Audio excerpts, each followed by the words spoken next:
A paz do Senhor Jesus, amados irmãos, seja bem-vindo para mais uma videoaula promovida pelo CAPED, Departamento da Assembleia de Deus do Ministério Santo André. Com prazer, com satisfação, estamos estudando a revista Ensinamentos Bíblicos com o tema 7 Igrejas do Apocalipse e vamos prosseguindo, estudando, avançando no conhecimento, no estudo das cartas, que têm sido muito edificantes. Vamos estudar neste momento a lição de número 10, cujo tema é Laodiceia, uma igreja indiferente. O texto-chave está em Apocalipse, capítulo 3, versículo 15, que diz: Conheço as tuas obras, que nem és frio nem quente. Quem dera foras frio ou quente.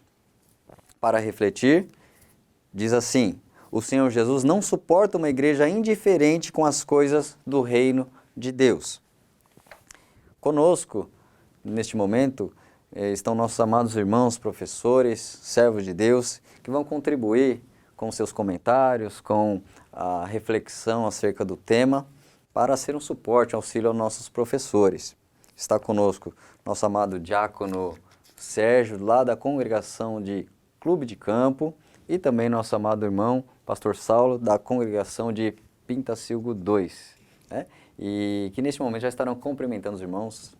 Eu cumprimento os irmãos com a paz do Senhor, agradeço a Deus por mais esta oportunidade de compartilhar a palavra de Deus, agradeço ao CAPED, ao pastor Éden mais uma vez pelo convite, agradeço também a Deus pela vida do pastor Saulo e que todo comentário aqui falado, todo debate, seja sempre na intenção de glorificar a Deus e na edificação dos irmãos. Também cumprimento a todos com a paz do Senhor. Sinto-me mais uma vez honrado em poder compartilhar mais uma lição da Escola Bíblica Dominical, procurando contribuir para a preparação da aula dos professores e que também sirva para a edificação da vida espiritual de cada um. Prazer na companhia aqui do diácono irmão Sérgio, do pastor Éden, e estamos aqui prontos para mais uma vez meditarmos nas Escrituras e que ela seja de relevância para as nossas vidas. Queridos, a leitura bíblica em classe é a descrição da carta em si, Apocalipse capítulo 3, versículos 14 ao 22. Faremos a leitura, que diz: E ao anjo da igreja de Laodiceia escreve: Isso diz o Amém, a testemunha fiel e verdadeira, o princípio da criação de Deus. Conheço as tuas obras, que nem és frio nem quente. Quem deras foras frio ou quente. Assim, porque és morno e não és frio nem quente, vomitar-te-ei da minha boca. Como dizes, rico sou e estou enriquecido, e de nada tenho falta. Não sabes que és um desgraçado e miserável, e pobre, e cego, e nu. Aconselho-te que de mim compres ouro provado no fogo, para que te enriqueças, e roupas brancas, para que te vistas, e não apareça a vergonha da tua nudez, e que unjas os teus olhos com colírio para que vejas. Eu repreendo e castigo a todos quantos amo. Sê, pois, zeloso e arrepende-te. Eis que estou à porta e bato. Se alguém ouvir a minha voz e abrir a porta, entrarei em sua casa, com ele cearei e ele comigo. Ao que vencer, lhe concederei que se assente comigo no meu trono, assim como eu venci e me assentei com meu Pai no seu trono. Quem tem ouvidos, ouça o que o Espírito diz às igrejas. Uma carta com um conteúdo forte, uma repreensão. Dentre as 7 igrejas, é a única que recebeu somente repreensão, nenhum elogio. Então, é uma igreja que realmente estava fora da vontade de Deus, não agradando a Deus, ao ponto de o Senhor Jesus tratar com ela de uma maneira muito firme e forte, mostrando uma característica do Senhor Jesus como o Senhor da igreja, que é aquele que tem tanto a palavra de consolo e de ânimo, como também a palavra de correção, disciplina. E a igreja deve ter esse equilíbrio, e não somente ter palavra de ânimo e incentivo, mas também a palavra de correção, de ajuste, de advertência, para que a verdade de Deus seja vivida, cumprida, seja realmente uma verdade na igreja. E esta igreja, nós vamos observar características muito interessantes da sua geografia, da sua cultura, que Jesus usou como uma forma didática, sábia, como um excelente mestre perfeito que sempre foi, para lidar e falar com ela. Né? Então essa igreja de Laodiceia vai receber essa carta direta do Senhor Jesus, porque ela estava, como diz o título da lição, indiferente. Então era uma igreja apática, uma igreja sem o fervor, sem o empenho, sem intensidade, uma igreja com características realmente de não fazer a diferença onde estava, de não ser relevante, de não ser atuante, não estar cumprindo o papel pela qual a igreja existe. E aí então o Senhor Jesus tem que intervir e vir falar com ela, mas primeiro para a gente entender um pouco da carta, realmente é muito interessante entender o contexto, entender a cultura e até a localização, a vizinhança daquela cidade, para entender melhor o conteúdo da carta, né, irmão Sérgio? Exatamente. De todas as cartas estudadas até agora, essa é a que melhor Jesus utiliza as questões geográficas da cidade para repreender a igreja. Isso nos prova que a igreja de Laodiceia estava bem envolvida com a sociedade que ela estava inserida, né? A cidade de Laodiceia era uma província romana na Ásia Menor, muito próspera. Ela foi fundada por um rei da Assíria, o Antíoco II, no ano 250 a.C., e ela recebeu esse nome em homenagem à sua esposa, Laodice. Antes disso, a cidade se chamava Teópolis, que significava cidade de Deus. Não era uma homenagem ao Deus verdadeiro, mas era uma homenagem a Zeus da mitologia grega, que era adorado e idolatrado ali como uma divindade. A cidade ela estava numa localização que contribuía para a sua prosperidade. Além disso, uma coisa que eu acho bem interessante era uma cidade que possuía um sistema bancário, um centro bancário bem estabelecido, industrialmente falando se destacava também, e ela era famosa por 3 pontos que o próprio Senhor Jesus, no decorrer da sua repreensão, cita.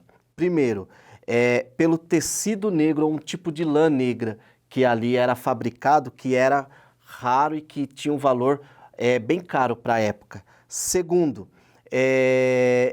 ali havia uma faculdade de medicina, bem diferente das faculdades de hoje.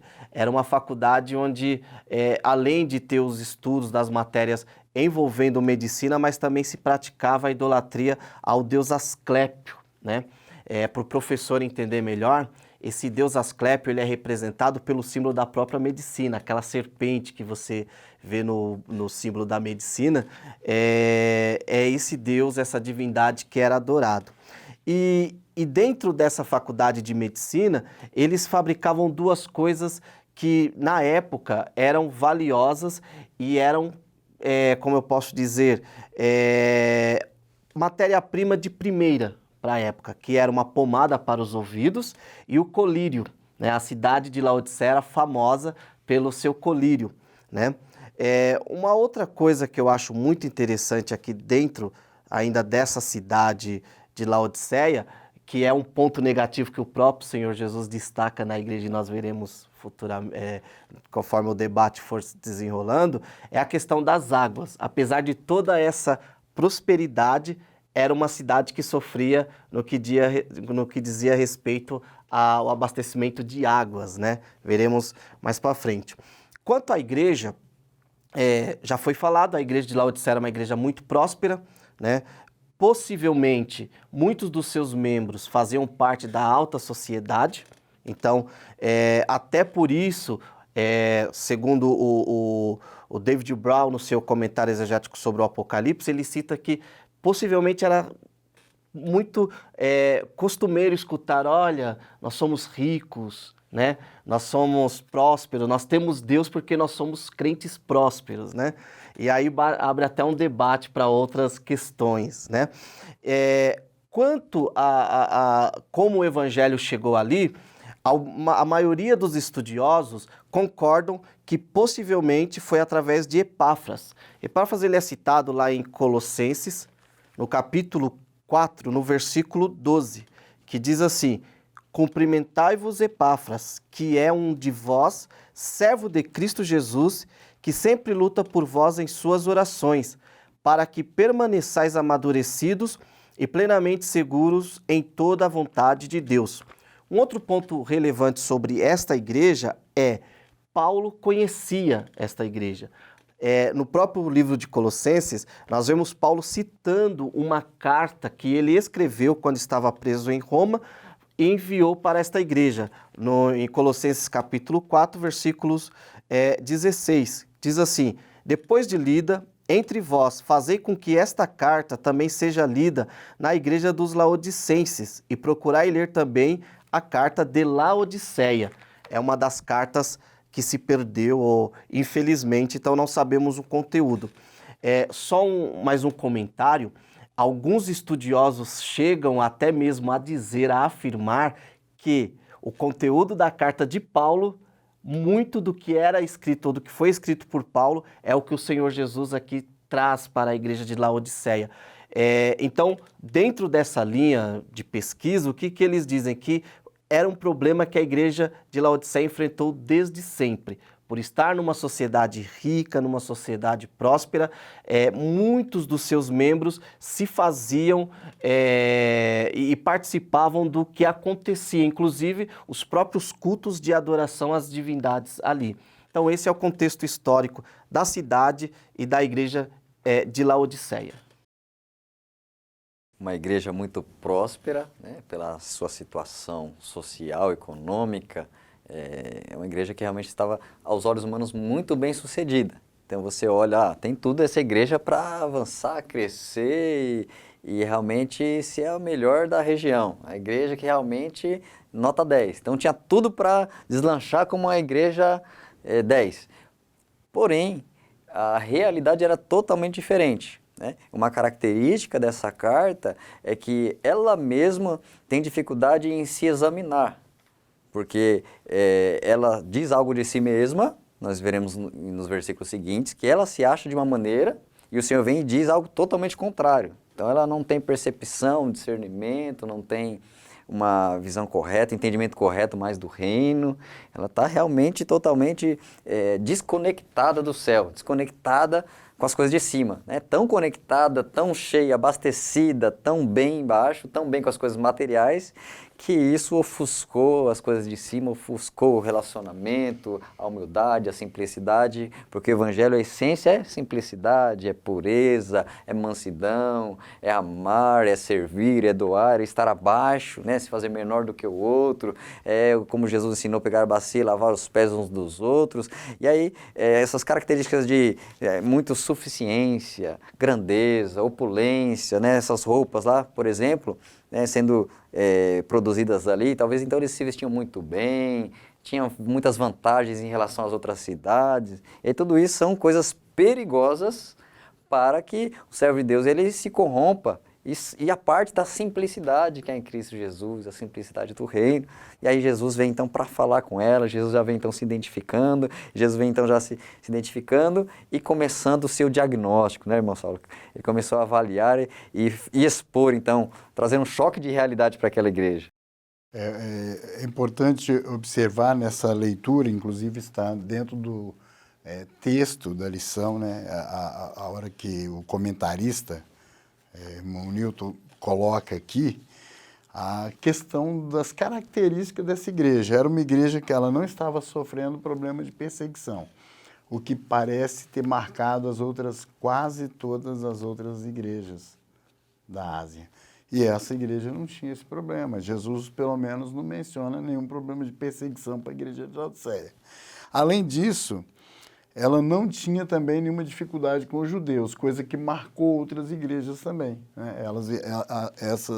Essa igreja, nesse aspecto, parece que estavam pacificados, estavam tudo bem.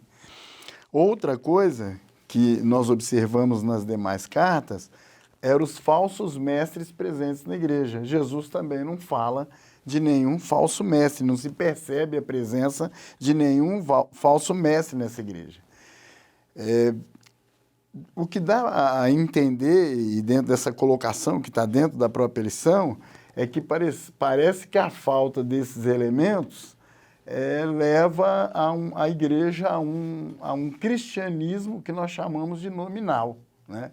Eles afirmam ser e não são. Eles estão numa condição de acomodação. Para eles está tudo bem. O que o irmão Éden acabou de colocar, a questão da autossatisfação, da autossuficiência. E esse conforto que eles viviam os impedia ou os incapacitava de ser testemunhas verdadeiras de Jesus. O próprio Jesus, então, vai se identificar para essa igreja fazendo isso. Esse vai ser o papel de Jesus, mostrando que essa autossuficiência, que esse ambiente de conforto, essa justiça própria que eles tinham. E outra coisa que nós observamos, foi muito bem colocado aqui, tanto pelo irmão Sérgio quanto pelo irmão Éden, essa coisa de eles copiarem o caráter da cidade. A igreja estava muito à cara da cidade, né? A cidade era uma cidade que ela possuía tal suficiência própria que no ano 60 depois de Cristo, ela sofreu, ela foi destruída por um terremoto e eles não aceitaram a ajuda do imperador romano. Eles, com recursos próprios, reergueram toda a cidade numa atitude de autossuficiência, de autossatisfação, de opulência. E isso é o que estava marcando também a igreja, né? Levando a igreja essa atitude a um comportamento orgulhoso, a um comportamento de complacência com o ambiente ou com o mundo. Tinha muitas características daquele local em que eles viviam, provocando, conforme o irmão Newton comenta na lição, náuseas em Cristo, provocando nele vontade de vomitar essa igreja da sua boca. Esse era o cenário da igreja. O que nos traz para uma reflexão para os dias de hoje, olhando para esse cenário, é que as ausências, às vezes, de certos eventos dentro da igreja parece trazer para ela também o mesmo cenário, um cenário de comodidade, de acomodação, de autossuficiência, de justiça própria, é do meu jeito, né? E é muito do meu jeito. E isso parece levar a igreja para um caminho mais de mornidão, que é o que Jesus vai falar para essa igreja e vai compará-la a uma igreja morna. A gente chega nisso um pouco mais na frente, como colocado pelo irmão Sérgio, mas vai levar ela para isso, para um cenário em que não vai haver nela, não vai se ver nela nem que é fria e nem que é quente. É uma igreja que ela está ali no meio termo e ela não se decide, né? Por causa dessa pompa, por causa dessa situação tranquila. A leitura que se faz da igreja de Laodiceia é que ela é uma igreja em estado de apostasia, né? É uma igreja em estado de apostasia.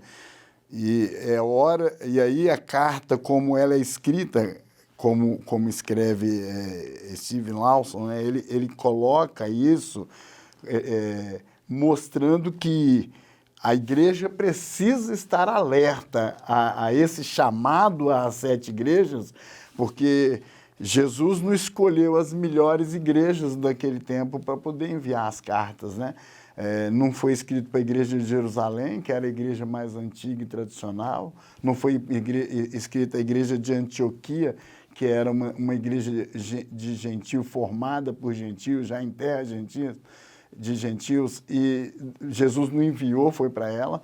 Jesus enviou as 7 igrejas da Ásia, trazendo mostrando dentro dessas 7 igrejas o cenário de todas as igrejas de todos os tempos, o cenário de todos os crentes em todos os tempos, a ponto de fazer aqui, dentro desse contexto, uma análise para uma aplicação dos membros individualmente, das igrejas locais e até da própria igreja dentro de um contexto universal, dos riscos que ela corre, se ela não tomar o devido cuidado para não entrar dentro de um quadro de mornidão espiritual.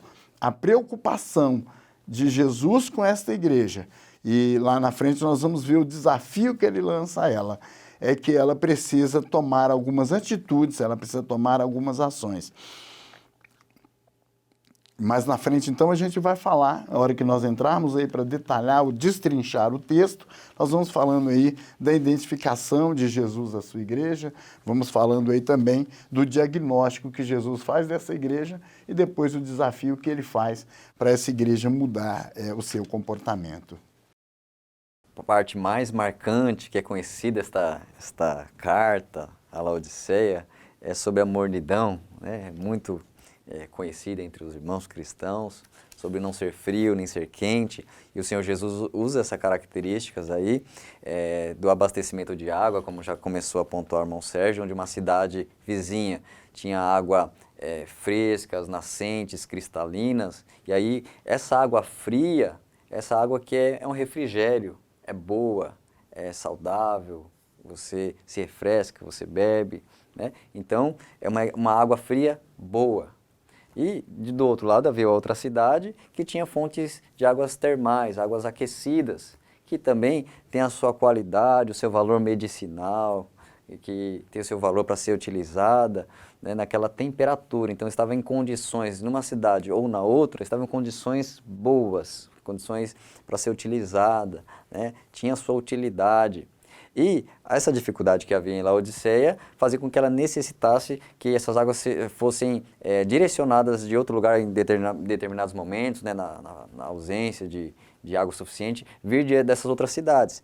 E essa que era fria, né, pelo caminho ela ia sendo aquecida e ela ficava morna. A outra quente também, ela não continuava quente ao longo do caminho e chegava morna. Então a água que chegava lá Laodiceia era uma água morna, que não é boa para beber, nem aquela aquecida que você pode utilizar. Então aquela situação, o próprio Senhor Jesus usou para falar da situação daquela igreja, de uma forma bem didática, o Senhor mostrando, olha, essa água da mesma forma que ela chega, e aquilo morno é nauseante, incomoda, não cai bem no organismo, assim esta igreja está aos meus olhos. A vida dela, a prática dela, o viver dela não está agradando a mim, e isso causa uma repulsão, uma rejeição, uma abominação, porque o próprio Deus é santo, o próprio Deus é puro, o próprio Deus ele é aquele santificador, operando na igreja, embora pessoas imperfeitas, mas ele vai tendo aquela liberdade de atuar, aperfeiçoar, santificar, ensinar, formar, curar, tratar, ele vai transformando. Mas uma igreja ele não mais tem a liberdade de atuar, de transformar, de agir, o Espírito Santo perde o espaço, aquilo é um ambiente onde a graça de Deus não é livre para atuar, para agir, e isso vai fazendo com que a contaminação, o pecado, uma série de defeitos e a carne vai sobressaindo e faz com que o Senhor tenha essa repulsão, olha, não encaixa comigo e vai se afastado automaticamente, né? Então o Senhor Jesus vai usando essa característica da cidade para ensiná-los, olha, a realidade de vocês realmente está ruim. O diagnóstico de vocês é mau, assim como uma coisa pode estar se deteriorando com o tempo, por dentro, e depois um dia vem à tona uma queda, um desabar, um adoecer, porque alguma coisa por dentro está mal, assim estava aquela igreja. Por dentro estava mal e agora o Senhor Jesus vem para mostrar, para realmente estampar a realidade dela diante da liderança e que chegue para toda a igreja.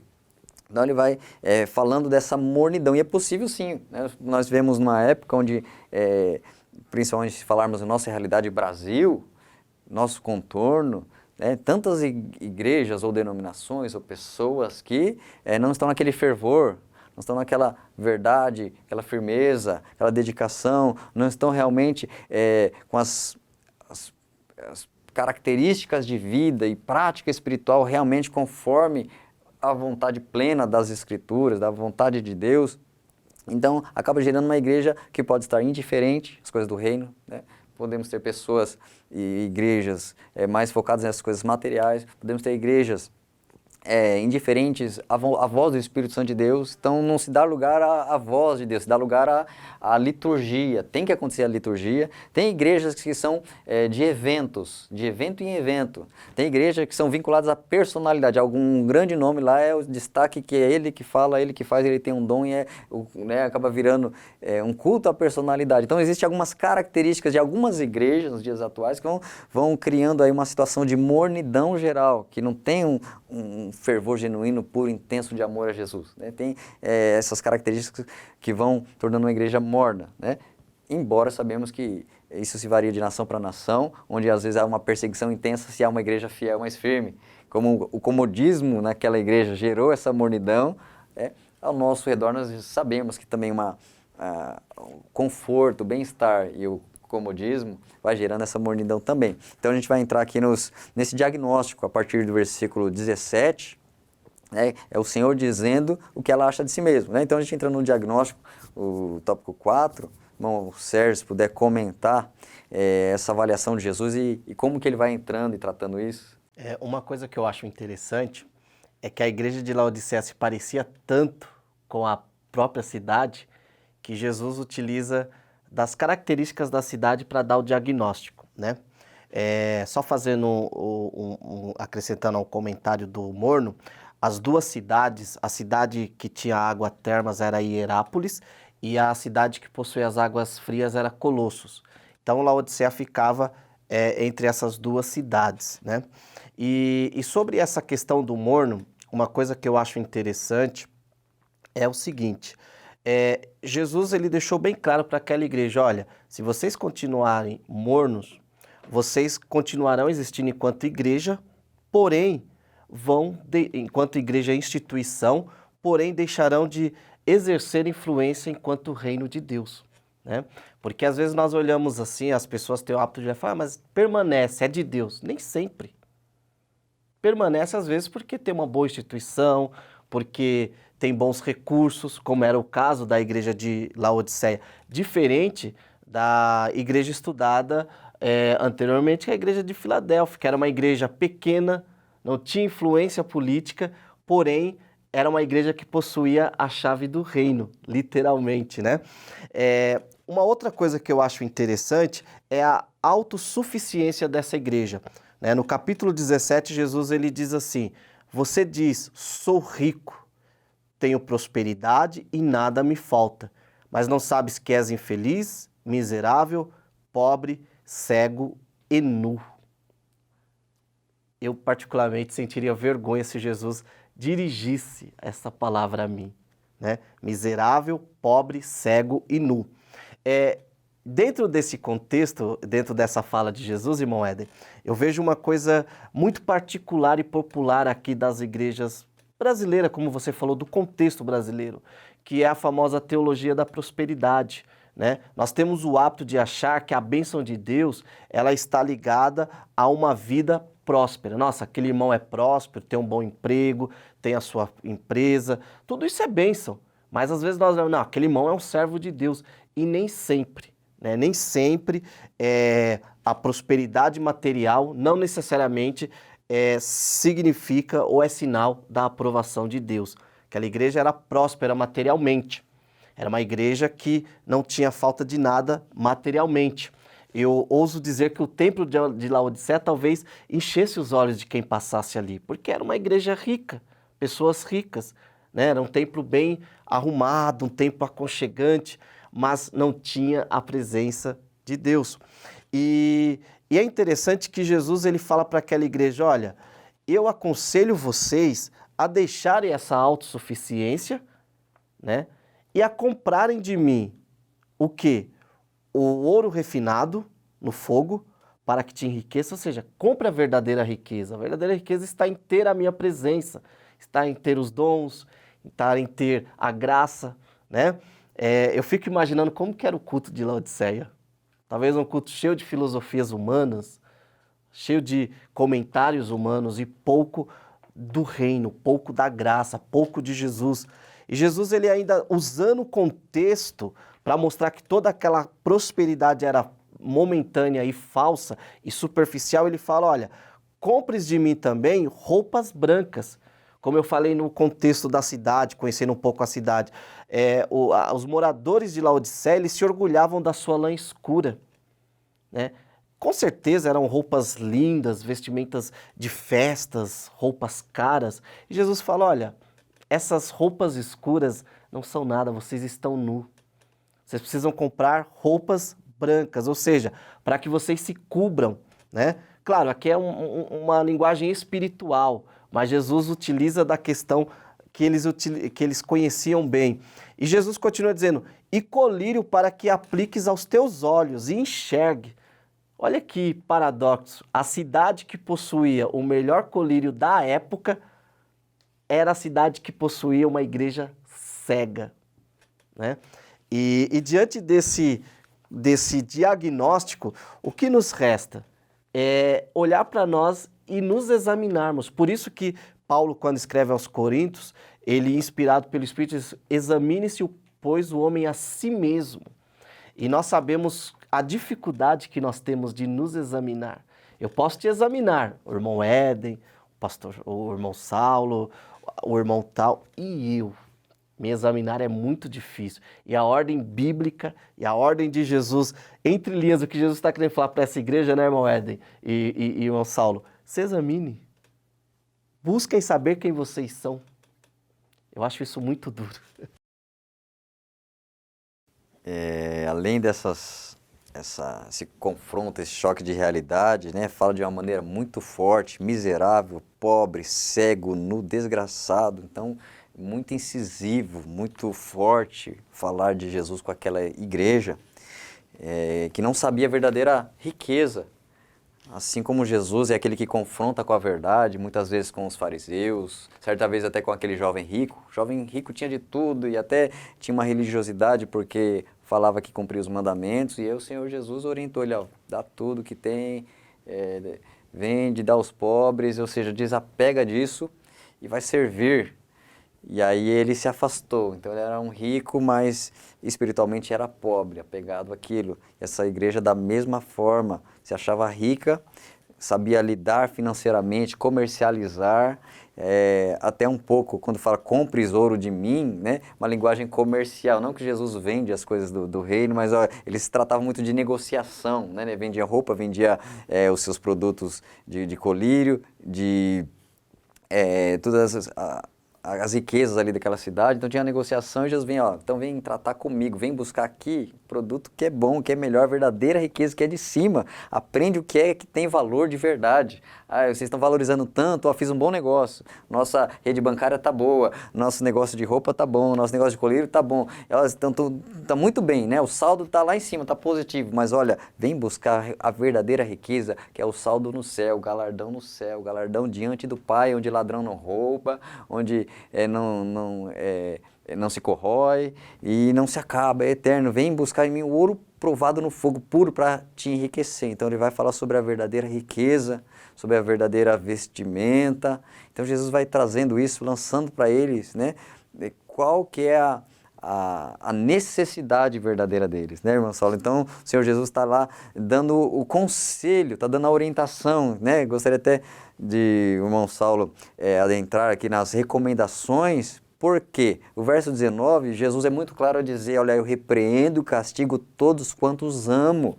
Então, Jesus quer mudar a situação, Jesus quer tratar, Jesus quer convertê-los, Jesus quer dar chance, embora fala, estou a ponto de vomitar, mas não tinha vomitado.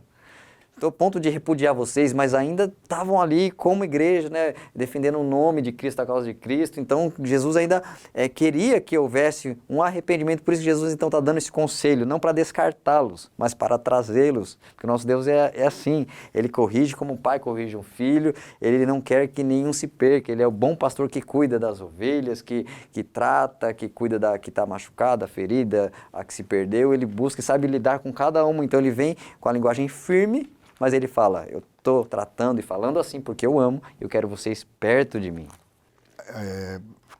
Fechando essa sua linha de raciocínio, estava nauseante, né? Jesus estava sentindo vontade de vomitar, né?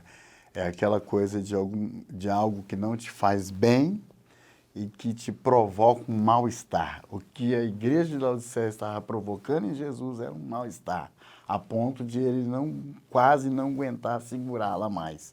Olha, está quase impossível mantê-la comigo. Eu estou prestes a vomitá-la. Mas eu gostaria de, antes de fazer esse comentário dessas orientações de Jesus, voltar um pouquinho lá na introdução da carta, quando Jesus faz à igreja de Laodiceia uma apresentação, porque ele disse, e está aí dentro da nossa lição, nesse terceiro tópico, o Senhor Jesus se identifica à igreja, ele se apresenta para a igreja como ele sendo. Ele fala de três características suas. Né? E ao anjo da igreja que está em Laodiceia escreve, isto diz o Amém, a testemunha fiel e verdadeira e o princípio da criação de Deus. Tem todo um sentido porque Jesus está dizendo isso para essa igreja, né? O que ele queria dizer ser o Amém? Um comentarista, um dos comentaristas que eu vinha estudando, dizia que nele se cumpria, a revelação de Deus encontra a resposta e o cumprimento perfeito. Essa é uma das explicações que se dá para ser o Amém. Uma das referências que nos remete para poder entender que Jesus é o Amém, que nele se cumpre todo o propósito, e eu creio que ele está falando isso à igreja de Laodiceia, porque ela entendia que era autossuficiente e não reconhecia que o Amém é ele, que ele ele vai dizer aí que ele é o princípio da criação, e princípio da criação aqui não é dizendo que ele foi a primeira pessoa a ser criada, não é isso? O que quer dizer isso? Quer dizer que ele é um dos criadores antes de tudo. Isso que ele está dizendo, eu participei do processo da criação, eu estou lá desde o começo, eu sou o soberano na criação. Tanto que lá no fim o que ele vai oferecer à igreja para quem vencer está totalmente relacionado a esse ato soberano dele. Mas então o Amém, lá em 1 Coríntios, 2 Coríntios, capítulo 1, o versículos o 19.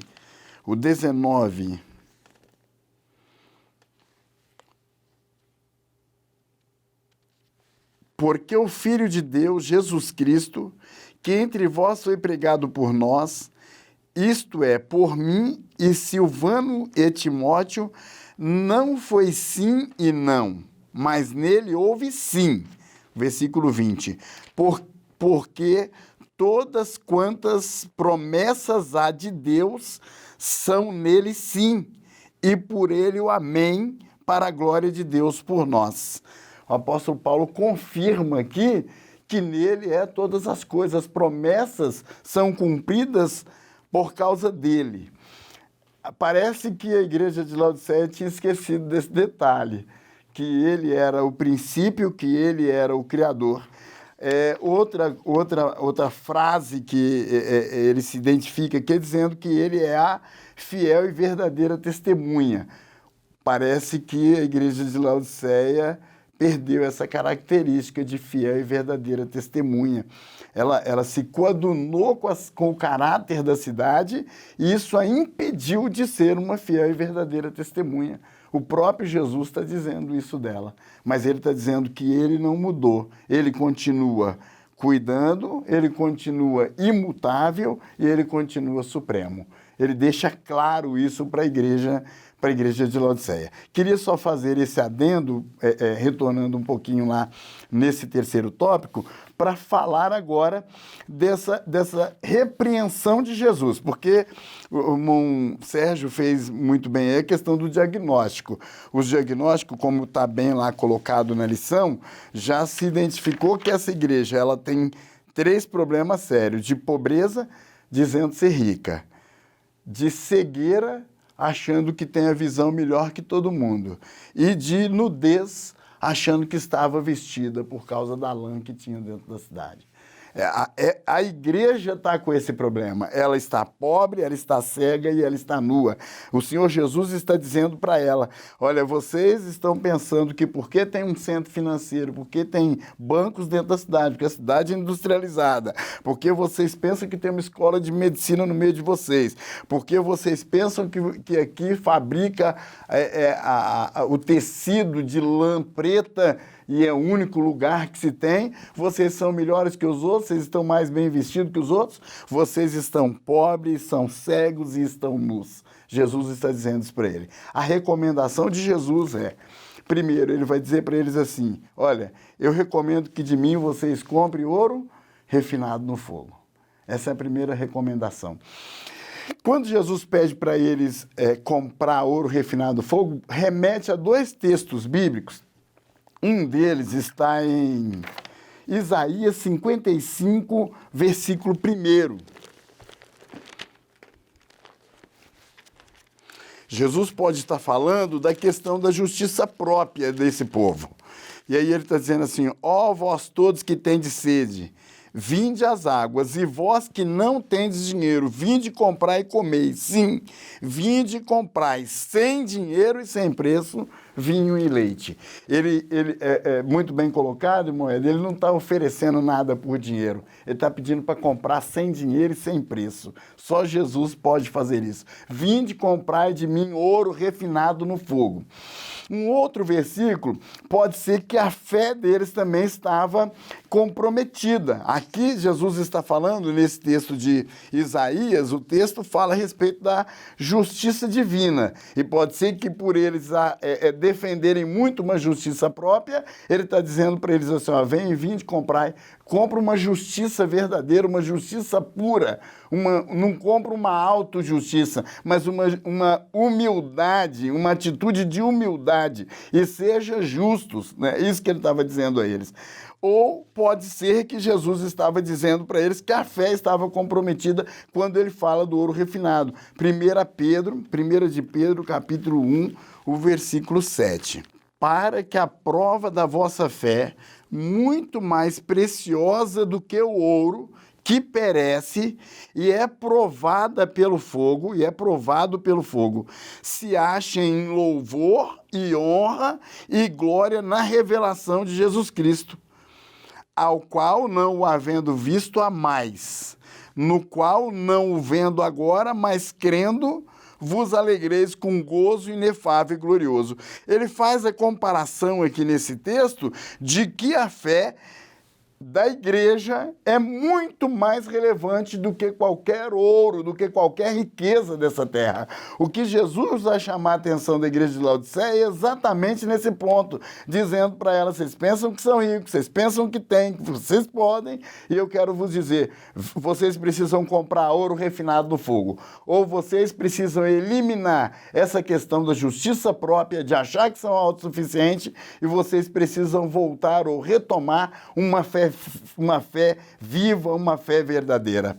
E aí ele dá esse recado. Olha, e aí ele diz também, olha, vocês precisam comprar colírio para os olhos, vocês precisam comprar colírio para os seus olhos. Eles assoberbados, como nós já falamos, porque eles produziam o melhor colírio em função da escola de medicina que havia na cidade, e aí Jesus está dizendo, porque vocês são cegos, vem comprar óleo para ungir os seus olhos, para poder passar nos seus olhos. Claro que ele está falando do aspecto espiritual, porque ele está vendo uma igreja que perdeu a visão espiritual. Ela não enxerga mais o poder, a graça, o agir de Deus. Ela perdeu a humildade, ela perdeu tudo que ela tinha de Deus, e ela está vivendo como que se não dependesse mais de Deus. A riqueza da igreja é suficiente para ela viver, para ela sobreviver, para ela existir. E Jesus está dizendo assim, vem comprar colírio porque vocês estão cegos. Ele já tinha falado da pobreza, ele falou dessa cegueira e falou da nudez dessa igreja.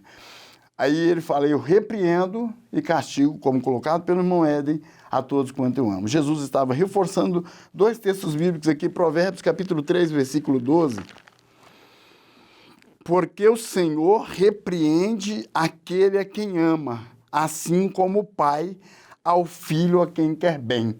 Ele está reforçando isso aqui, dizendo para essa igreja. Outro texto que remete a isso também, os irmãos, é importante para ajudar aí o professor na preparação da aula, em Hebreus capítulo 12, versículo 6, que também vai falar nesse mesmo sentido, Jesus orientando que ele castiga todos aqueles que ele ama. 12, versículo 6, porque o Senhor corrige o que ama e açoita qualquer que recebe por filho. Ele está dizendo para essa igreja assim, aceita a correção. Eu estou açoitando, eu estou repreendendo, eu estou castigando para que vocês tomem um rumo para ser salvos. Para vocês não se prenderem às coisas desse mundo, não se aterem às coisas dessa terra, às riquezas que vocês têm, deixar isso tudo para que vocês sejam salvos. É tanto que Jesus entende que ele já estava eliminado, ele já tinha sido eliminado dessa igreja. A primeira advertência que ele vai dar nessa sequência, depois de dizer para eles que ele castiga todos quanto ama, é que eles precisavam ser diligentes, ou sejam rápidos, estejam atentos, sejam objetivos e arrepende-te. Mas arrepender do que e para quê? Eles precisavam saber do que Jesus queria. Arrepende-se dessa complacência com essa cidade, dessa convivência com essa suntuosidade, com essa riqueza banal, passageira, que acaba aqui. E o que eles precisavam então? Porque quando se arrepende de algo, e o arrependimento dá o entendimento de conversão, de mudança de direção, o que eles deveriam fazer? Volta ao zelo e volta a ter a preocupação. Vocês precisam zelar e preocupar. E com certeza, o irmão Sérgio coloca isso, né? Por certo, pensando na natureza da igreja, ninguém precisa praticamente de nada. Eles nem lembram da igreja de Esmirna, por certo, que era chamada de pobre. Jesus vai dizer para ela assim, tu és rica. Talvez essa igreja, com toda a riqueza, estava vivendo a sua pompa, vivendo, como nós dizemos, dentro do seu quadrado. Está tudo confortável aqui, está tudo bem, para que eu vou me preocupar? A busca, talvez, era só pelas coisas materiais. A concentração era uma reunião, que eu costumo dizer, de um clube religioso e que deixa de ser igreja, porque ela começa a entrar por um caminho onde ela vai se fossilizando e vai deixando de cumprir o seu papel espiritual como igreja do Senhor, como uma igreja que prega o evangelho, que crê num Cristo vivo, que cura, que liberta, que transforma. Hoje o que a gente vê, foi muito bem colocado pelo irmão Ed, as naturezas das igrejas da atualidade.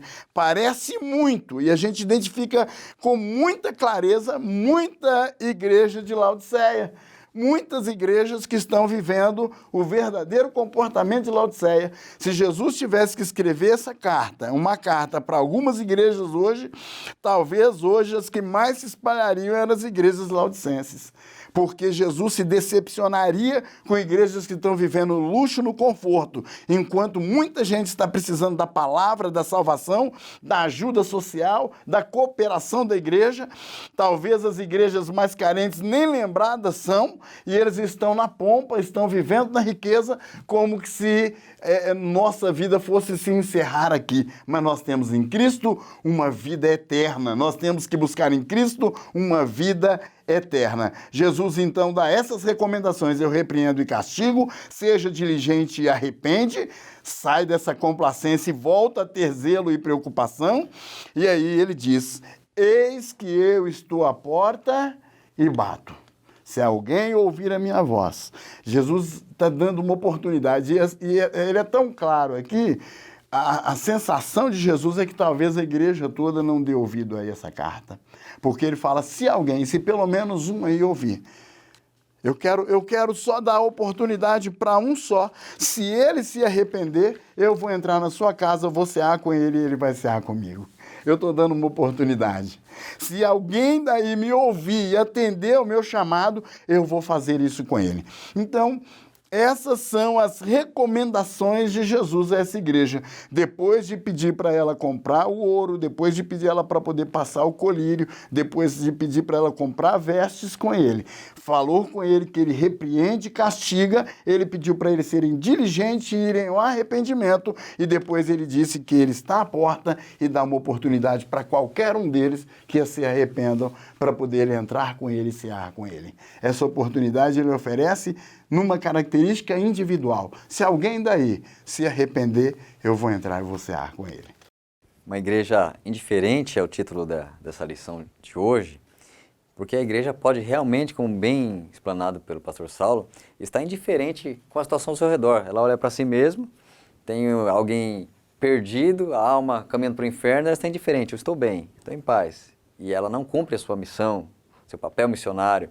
Pode ter pessoas ao lado precisando de ajuda, socorro de palavra, e ela está indiferente. Não, quem quiser que venha, eu não preciso ir.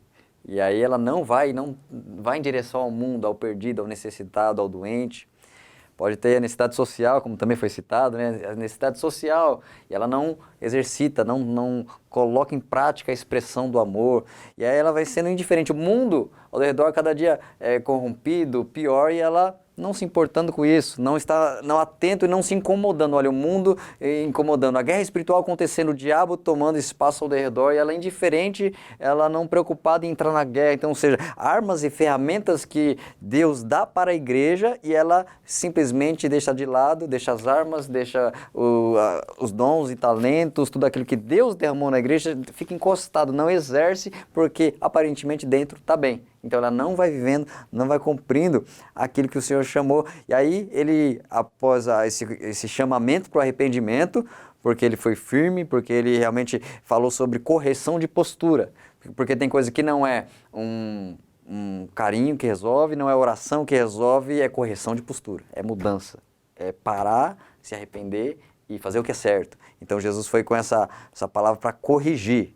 E aí chega ao ponto de falar, eu estou do lado de fora e eu preciso espaço para entrar e preciso novamente ter a mesa da comunhão. Olha, se alguém abrir, eu vou entrar, nós vamos ter a mesa da comunhão novamente. E essa mesa da comunhão é aquele que anda com Cristo, ele muda, ele é transformado, né? Zaqueu recebeu lá Jesus numa visita, depois ele saiu de manhã, olha, o que eu tenho eu vou dar para os pobres, quem eu defraudei eu vou restituir, porque agora eu aprendi o valor da verdadeira riqueza. Então ele entendeu que realmente, na mesa com Cristo, é realmente aquele que tem comunhão. A igreja então precisaria de novo sentar com Cristo, estar em comunhão com Cristo para realmente aprender de novo, viver de novo e realmente andar como Cristo quer.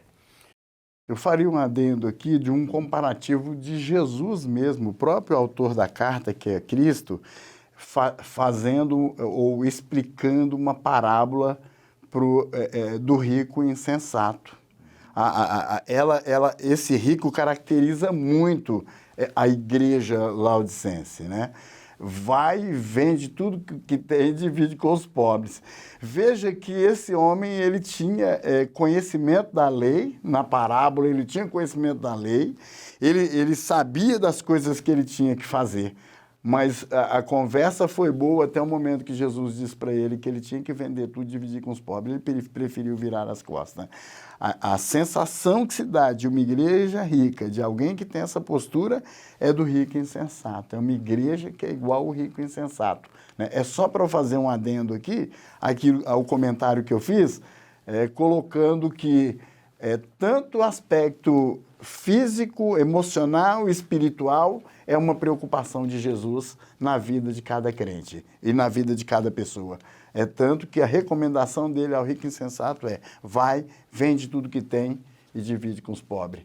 Mas a riqueza o impediu. Ele preferiu virar as costas e ir embora. Amém, queridos. Assunto vasto, enriquecedor, poderíamos adentrar e avançar, né?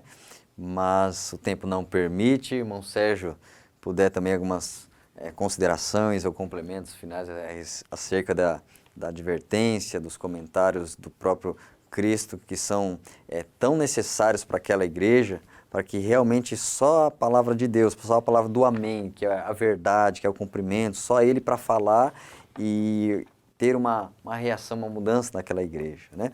O que nós podemos complementar como um fechamento, uma conclusão sobre esta carta?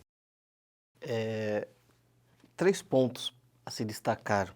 Apesar de toda essa repreensão, eu vejo aqui nesta igreja, nesta carta à igreja de Laodiceia, a maior expressão de graça e amor de Deus, de Jesus. Sérgio, como assim? Primeiro, Jesus ele chama aquela igreja ao arrependimento. Eu só chamo ao arrependimento quem eu amo, né? Comentávamos no início sobre um comentário do grande doutor, pastor Carlos Augusto Vailate, que se fôssemos comparar a situação da igreja de Laodiceia, a comparação às águas mornas, seria como aqui em São Paulo, seria como o rio Tietê. Jesus está falando, olha, sai aí do centro, das águas sujas e volta ao início, vai lá para o início, nas águas cristalinas, né? Segundo ponto, Jesus, ele quer que nos arrependemos porque ele tem coisas melhores, riquezas melhores para nos dar. E o terceiro ponto aqui é o convite que ele faz, o convite de amor. Eis que estou à porta e bato, se alguém ouvir a minha voz e abrir a porta, aí é que vem, entrarei em sua casa. E Jesus faz um dos convites para quem conhece o contexto da Ásia e da igreja primitiva, a maior prova, evidência de amor entre os irmãos era o que nós chamávamos, o que é conhecido como a festa do ágape, que era o ato de ceiar juntos, de comer juntos, era o maior exemplo de comunhão. E Jesus fala, olha, se alguém escutar, eu entrarei e cearei com vocês, dividirei o pão com vocês, eu terei comunhão com vocês. Então, eu penso que o desejo do Senhor Jesus para nós, que de certa forma também somos igreja de Laodiceia, é que voltemos a praticar as primeiras obras, que compremos dele as riquezas, que busquemos as riquezas celestiais e que, acima de tudo, entendamos que toda e qualquer repreensão de Jesus, por mais dura que seja, são provas do seu amor, porque ele mesmo disse, eu castigo, eu repreendo aqueles que eu amo. Então eu vejo nesta carta todo esse discurso até severo, né? Até drástico, como uma prova do amor de Deus por nós, igreja. Queridos, que você, amado professor, aproveite esta oportunidade para que o seu aluno, se houver algum indício de indiferença em relação a alguma área da vida espiritual, de algo acerca do reino, seja despertado nisto, que nossas igrejas sejam alertadas, estejam vigilantes, com a visão espiritual correta para jamais cair na mornidão, ou se alguém está na mornidão, que seja despertado. Que em nome do Senhor Jesus, você seja um instrumento para mostrar a realidade interessante aquela cidade e a carta de Jesus, e mais interessante ainda, nós conseguirmos olhar para as nossas vidas, nossos alunos olhar para dentro de si mesmo, nossas igrejas se examinarem com temor de Deus, um santo tremor e reverência a Deus, para que realmente esta carta tenha um efeito positivo, tenha um efeito de despertamento, seja um despertador espiritual dizendo, olha, abre o olho, dizendo, olha, busca a riqueza de cima, qual riqueza você tem buscado, como que está a tua vestimenta espiritual, e que no nome do Senhor Jesus, essa expressão de amor de Cristo por Laodiceia mostra a chance de Deus em busca do que está caindo, do que está afastando, do que está manquejando, do que está como uma ovelha se desgarrando aos poucos, mostrando que o Senhor Jesus é aquele que trabalha em todas estas 7 igrejas, animando algumas, incentivando outras, alertando, corrigindo, repreendendo, mostrando, Ele ama, Ele cuida, Ele levanta o que está caído, Ele abate o que está soberbo, Ele vai fazendo o equilíbrio justo para que todo o corpo se encaixe e funcione ligado em amor, funcionando com a vitalidade do Espírito Santo, sendo aquele que está no meio de todos e vinculando todos em amor e na virtude do Espírito de Deus. Que em nome de Jesus você tenha uma aula abençoada, uma aula edificante, enriquecedora, e que a igreja do Senhor Jesus seja edificada através do ministério da Escola Bíblica em nossas congregações. Desde já quero agradecer a presença do pastor Saulo mais uma vez o diácono Sérgio, com os comentários também muito edificantes. Agradecemos a vida e cooperação deles, que você acompanhe a próxima lição, lição de número 11, que será a atuação do anticristo, a igreja e a atuação do anticristo. Esteja atento para não perder, para acompanhar o vídeo, para que você tenha prosseguimento de todo o conteúdo da revista e que certamente tem sido uma bênção para todos nós. Deus continue te abençoando em nome do Senhor Jesus.